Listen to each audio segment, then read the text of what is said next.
Welcome to A Little Bit of Monica. Today you're going to see a kind of compilation of all the books that I read throughout the last couple of weeks of January.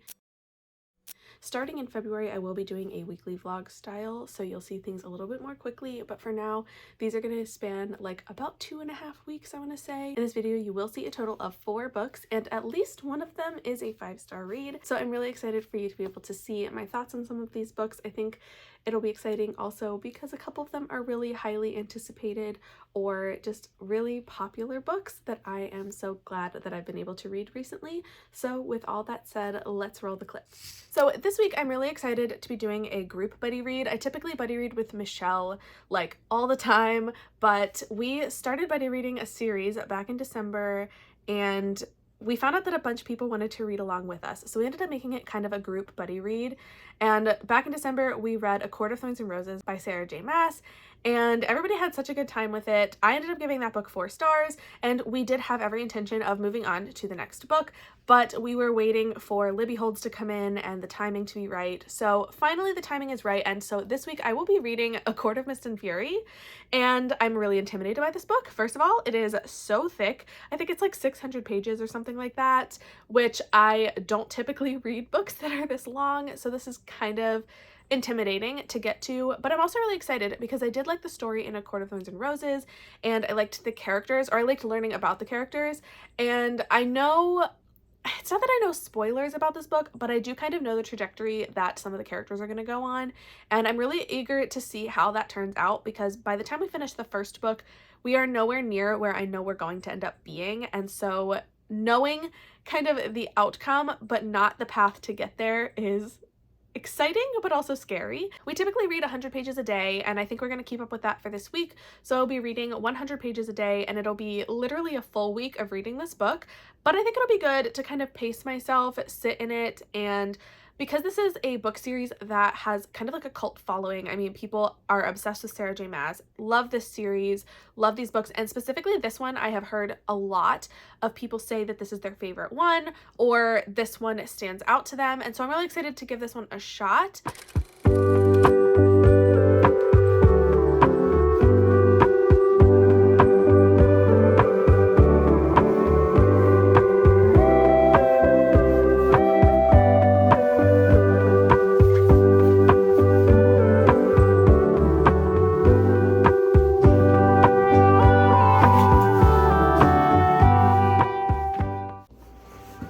I really don't want to do this, but I have to go shovel the walkway so that Matt can get from his car to the door.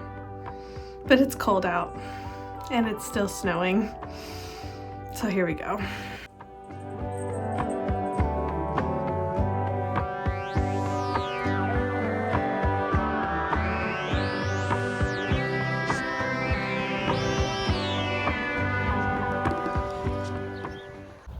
I did it. I finished the walkway.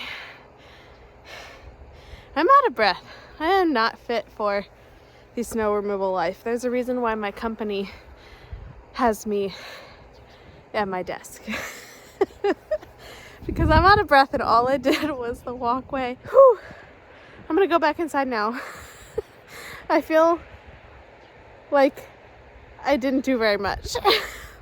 But also it's cold and my cough is slowly getting worse the longer I'm out here. So I think I'm gonna give up. I think I probably will walk down and check the garage to make sure nobody dropped any packages there. I don't see any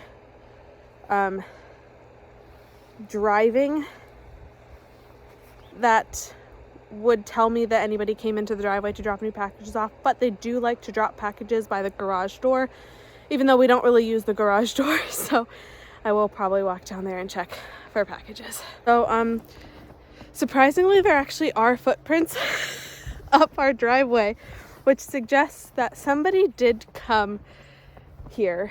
They must have walked through the snow from the bottom of the driveway because there's no driving tracks. So somebody, probably a delivery person, would have gotten out of their car or truck and walked up the driveway in order to deliver a package. Also, my trash cans are still at the bottom of the driveway and I really don't want to go get them, but they canceled trash collection for the rest of this week after I had already taken them down to the curb yesterday, and I didn't feel like coming back out here at 9 p.m. to bring the cans up, but I should have, because now there's like 3 inches of snow that I'd have to pull the cans through or shovel the whole driveway, and I'm not doing that. So the cans are gonna stay, and that's just that. But now I have to go back out the front door and see if there's any packages. We did get a package, and it was sitting out in the snow. This book has taken me on quite the roller coaster so far. I am about 400 pages in right now, at least a 3 to 4 star read at this trajectory. However, I've had some difficulty getting through this book this week, and I don't know if it's a me problem or if it's a book problem. But essentially, over the past couple of days, so I'd say like the first 200 pages, I was just having a good time. I was vibing. I was, getting back into the story.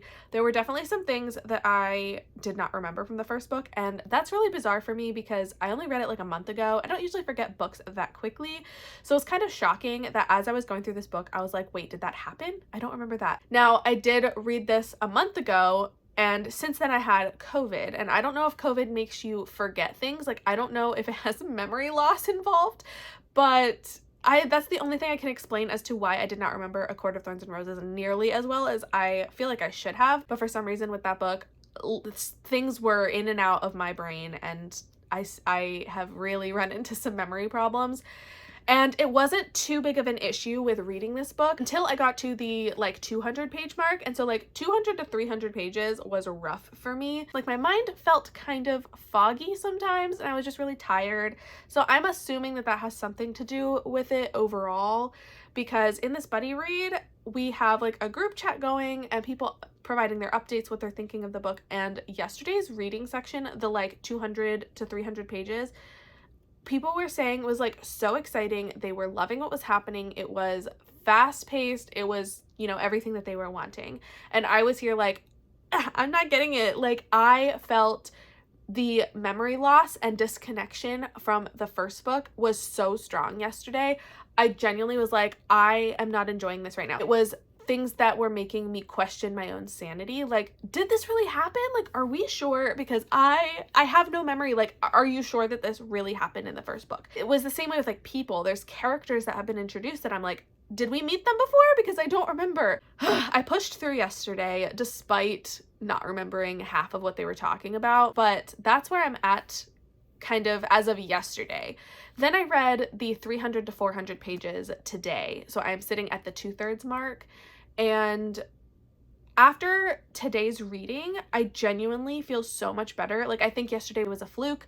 I was just not in the zone, and I was in a funk. And that, obviously, the memory problems are still there. That was not a funk. That was just, I still don't remember the first book as well as I really hoped that I would.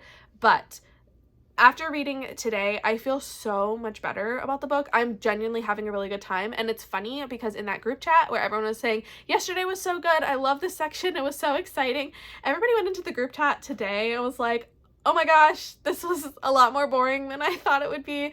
I did not love this section. It didn't wreck the overall feel of the book, but this section was a lot more, I don't know, low key. It was a little bit slower, more on backstory or setup for what's to come.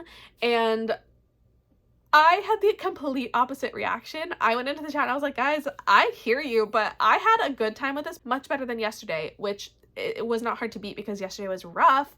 But I was like, today, I genuinely enjoyed this book a lot more. I think the setup for what's to come and the preparation has been really exciting for me, and they did a couple of really cool things. I mean, there was a mini heist, and that was exciting for me. Plus, we are getting more of the dynamic between Farah and Rhysand that I am loving, and I can feel it all building, and I just know what's to come, and it's really exciting for me. And actually, there was one moment in this that was so funny to me. I literally laughed out loud and breathed a sigh of relief because of all these memory problems that I've been having of trying to figure out did this really happen in book 1 or am I crazy? Well, there was a scene in here where they were talking about a couple of characters. I don't even know what their names were. And in my head, I was like, oh my god, I have no idea who they're talking about. like, I know that you've mentioned these names once or twice, but I have literally no idea who they are. I don't know their relevance. I don't know what they're gonna do or what they've done. I know nothing about them, just what is happening. And I had this amazing moment where Feyre says right after that, in her mind, she's like, I guess later I'm gonna have to ask them who those people are. And I was like, oh my god, thank God, because these books are from Feyre's perspective. So knowing that she didn't know who they were made me feel so much better about me not knowing who they were. Because then later on she asks them like, hey, can you tell me what you were talking about earlier, because I don't know who these people are. And they explained it, and I was like, okay, thank God I wasn't missing a huge piece, because it ended up being like a pretty relevant piece of information that's like, I think it's going to come in handy in the future. Like, this scene was what I needed to kind of help reset my brain and make me feel like I'm not crazy. I mean, in some ways I am, but that element made me feel so much better about myself. I just finished reading A Court of Mist and Fury today while doing some reading sprints, and now it is time to share the roller coaster that was me reading this book. I definitely am giving this at least 3 stars, but I can't decide if I want to do 3 or 4. In the second half of the book, things really picked up for me and I was able to follow the story a lot better. And if I wasn't able to follow something, I was able to just kind of ignore it and pretend like I was remembering it, and it didn't really impact too much. I was more fully invested in the relationship between Feyre and Rhysand, and that kind of kept things going and kept things moving for me, because you're seeing how their relationship fares in the grand scheme of everything else that's happening around them. I do feel like there were a lot of events right at the end. Obviously the ending is just a lot happening, and there's a lot that referred back to, again, characters or events that I didn't really remember happening, and so it was a little bit difficult to follow sometimes, and I had to use context clues to figure out what they were even talking about. Like, this is gonna sound weird maybe, but like, they kept talking about the cauldron, and in my head I was like, I don't know what the cauldron is. I don't remember if you told me what it is or if I'm just supposed to assume that I know what it is. Is it a literal cauldron? And then they described it as being something like a big bathtub, but I don't understand the relevance of it. I don't know. I did not remember it. Things like that were happening a lot, where I just kind of went along with it, even though I didn't really remember what they were talking about, or, you know, the things that are fantasy, like fantasy elements, you know, things that were created for the purpose of this world, like world building elements, that I genuinely was like, I got no idea. There's a character in here, have no idea who it is, but I'm pretty sure I was supposed to know the whole time. Like, I just did not remember them at all. And so that was really difficult for me. And even though I really liked the relationship and there were some really impactful scenes, like there were a few scenes in here that I think I'll remember for a long time just because of the way they were handled, conversations that were had that were really in-depth and really, I don't know, like beautifully written. And yeah, just some memorable scenes that stand out in this book. But overall, like, I don't know, I feel like a lot of people say that this is their favorite one in the series, and it's not for me. I also haven't read the 3rd one yet, so that is, you know, up in the air. But yeah, I don't know. This one did not work for me the way I thought it would.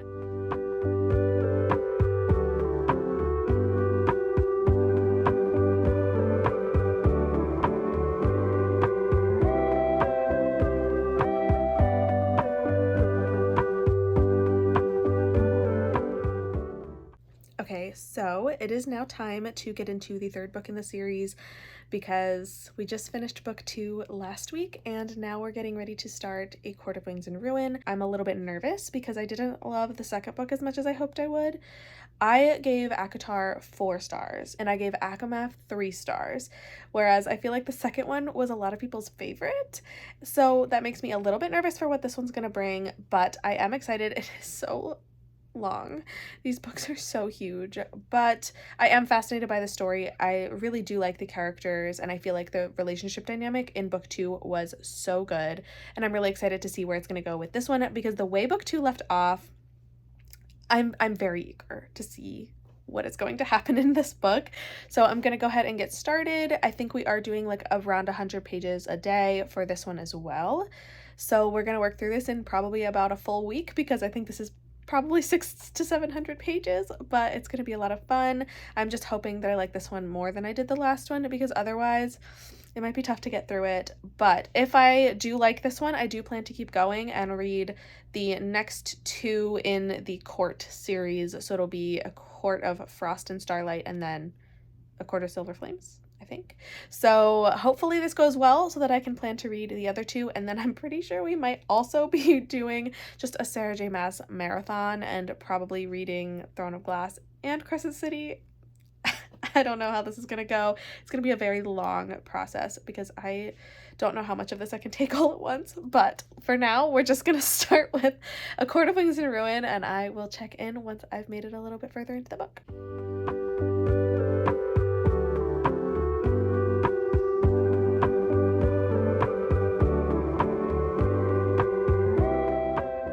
Okay, so quick 1/3 progress check-in on A Court of Wings and Ruin.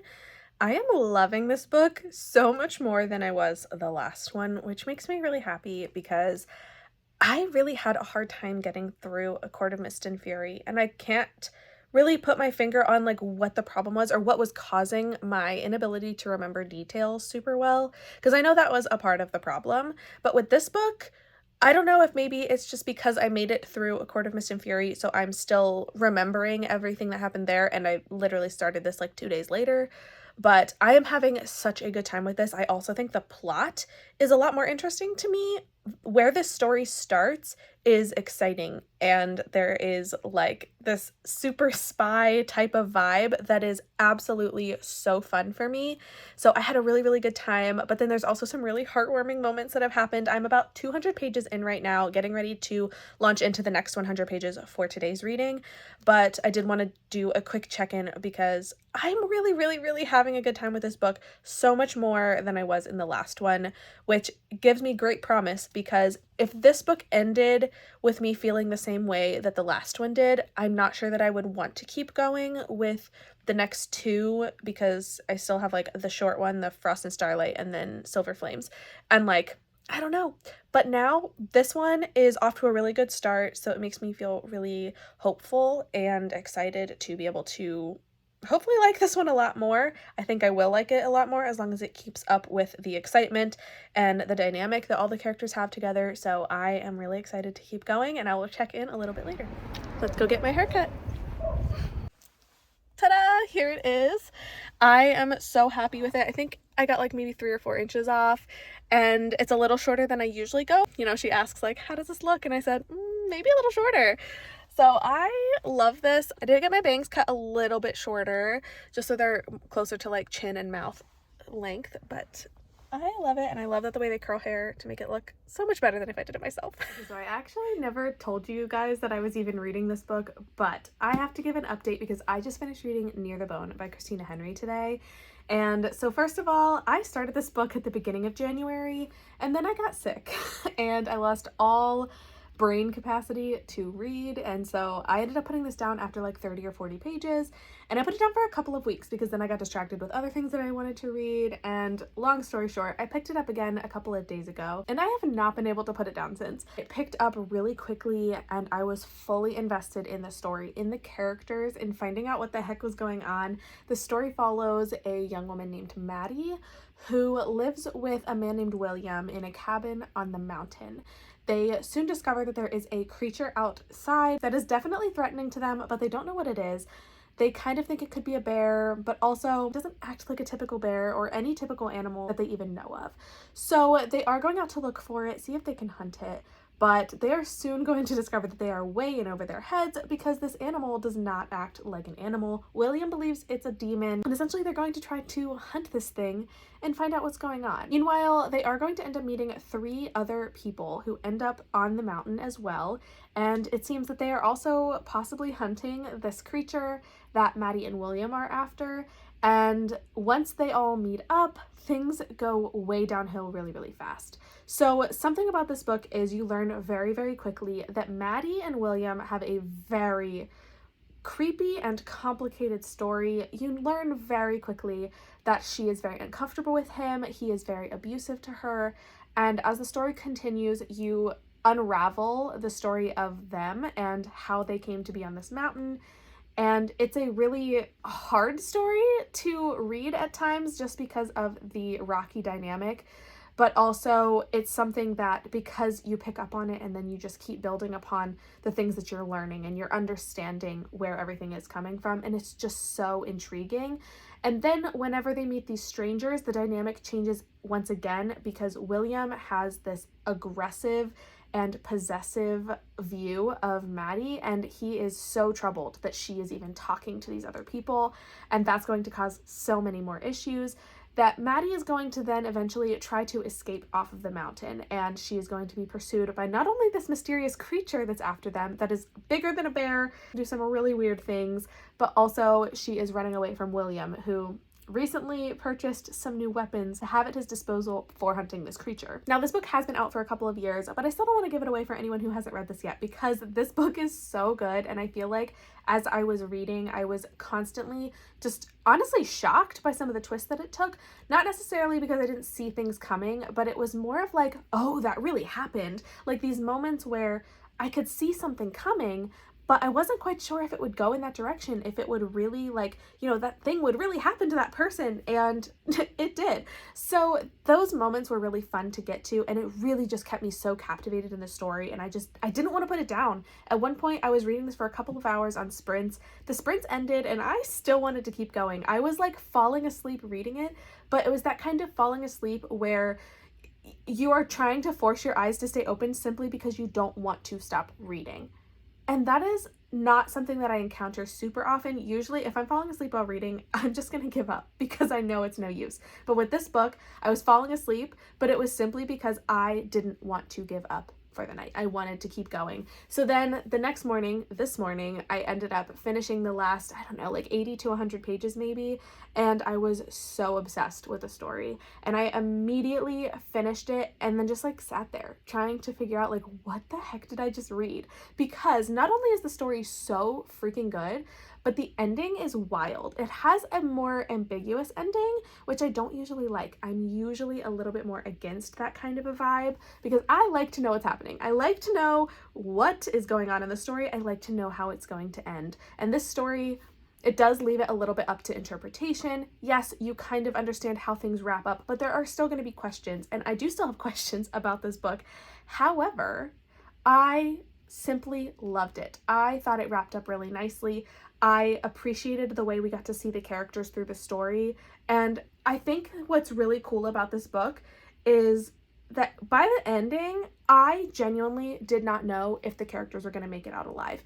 And I feel like that's such a different feeling than most books because typically when you are reading, you kind of just assume that the characters are going to make it. The characters are going to be fine. Something's going to happen. They're going to save the day. They're going to defeat the villain. You know, you just assume those things are going to happen. And with this book, with the way that things were progressing through the story, I genuinely did not know if that was going to happen. Like, I could not tell if they were going to live or die in this story.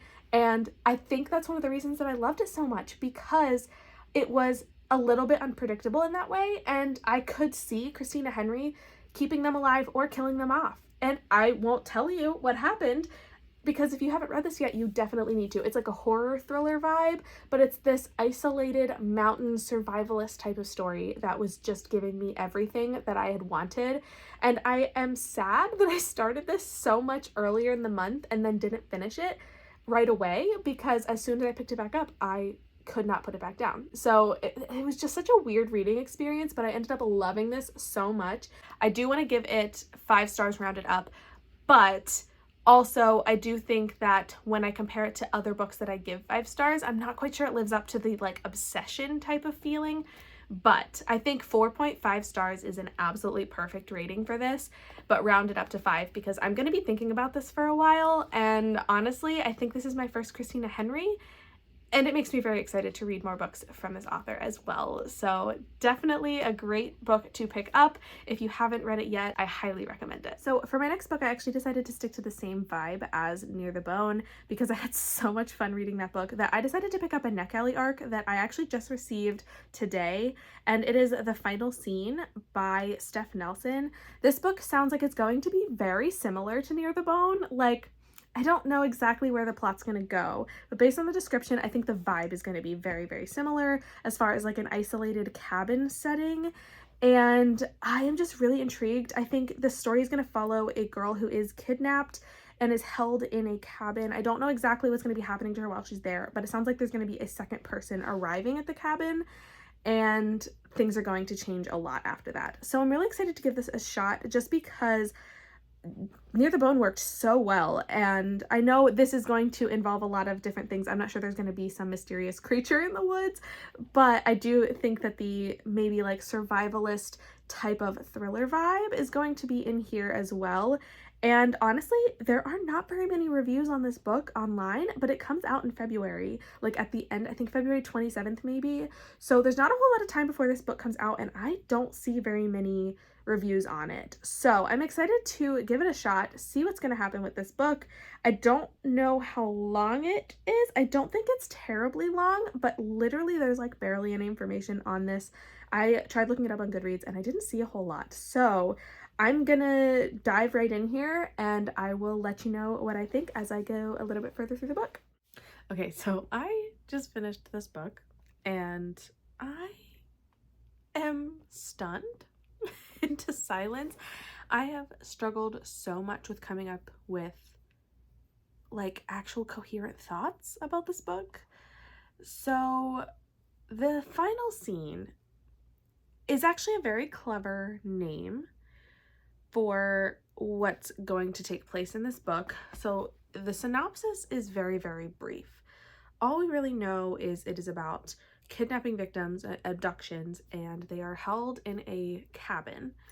The door is unlocked, so they're allowed to go outside. So they're held captive, but the door's unlocked, and a new person is going to arrive, and it's going to throw things off. The game is going to change. So very early on in this book, you learn that there is a lot more going on here than just a simple abduction. And essentially, so there are 3 main people that are being held hostage at the same time. And the main character, I would say she's considered probably the main character, is Brooke. She's been there the longest. She is the one that the description talks about having been held hostage for 10 years. And so she kind of is the veteran of the group. There are these 3 people, and they are being held hostage in order to role play memories from their abductor's childhood. So it is exactly as weird as it would sound, and it's so weird. It is such a weird dynamic, but they have to basically play house every single day. All throughout the day, they are being watched, and they have to play the role that they are cast in. They are all wearing these like metal collars that keep them held hostage. They can't leave. It's like an underground security fence. They cannot leave the premises. So they're allowed to walk outside. The doors are open. Like they can leave the cabin. They just can't leave like the perimeter around it. There is like a certain area they have to stay in. So this is a very interesting dynamic. It gives like this false sense of freedom that they can walk in and out of the building, but they can't really leave the property. So these characters have to find a way to keep themselves from giving up, but also wanting to try to escape, but knowing that this has been going on for so long that chances of escape are really slim. But then the twist comes, which is kind of hinted at in the description of this book, where Grace decides to change the game. She throws in a curveball, and it escalates the urgency in getting these people a chance to escape. And so that is going to snowball into them really, really trying their best to find any possible plan to get away. And they're going to go to some pretty desperate measures. And I will say, I think some of the desperate measures are some of the problems I have with the book. I just don't really know. Some of the scenes made me a little uncomfortable. Some of them are supposed to do that, and that's fine. I do feel like, having finished this book, I read it almost all in one day, so I was invested. I really did want to find out what was happening, what was, you know, kind of the connection between everything.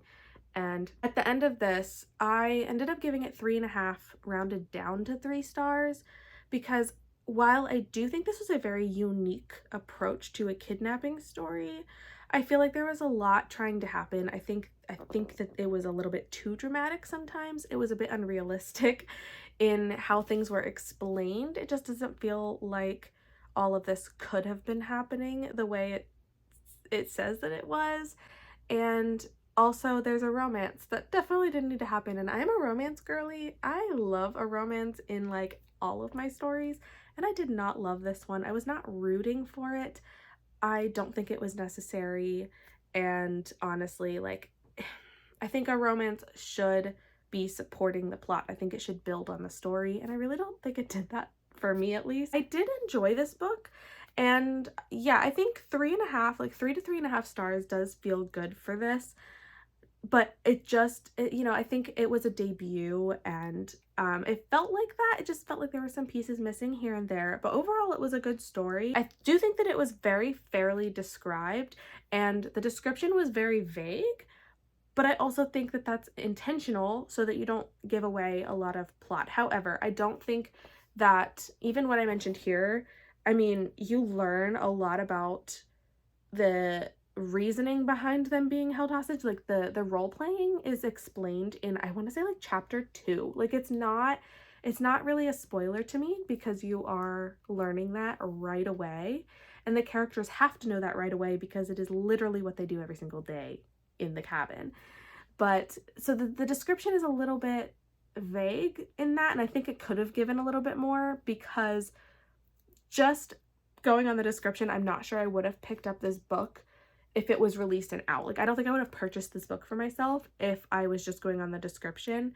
And the fact that there are barely any reviews, like, it makes it hard. But I think there's an audience for this book, and the psychological thriller elements were really strong. I think it was really good. It had an intricate story. It's a quick read, but I think it is only on Kindle, but it is going to be on Kindle Unlimited when it releases on February 27th. So that is something that, like, if you have Kindle Unlimited and you feel like you might want to try out the psychological thriller, give it a shot, because it's definitely unique, and it's messed up. Like, it's dark, it's messed up. So if that's for you, then absolutely give it a shot. There you have it. You have seen all 4 of the books that I read throughout the last couple of weeks of January. I was really struggling with some focus. My brain capacity was just not at its peak for this month. I hope that you liked watching my feedback, and if you want to stick around so you can see some of my future vlogs, like I mentioned at the beginning, I will be doing more of a weekly vlog style going forward.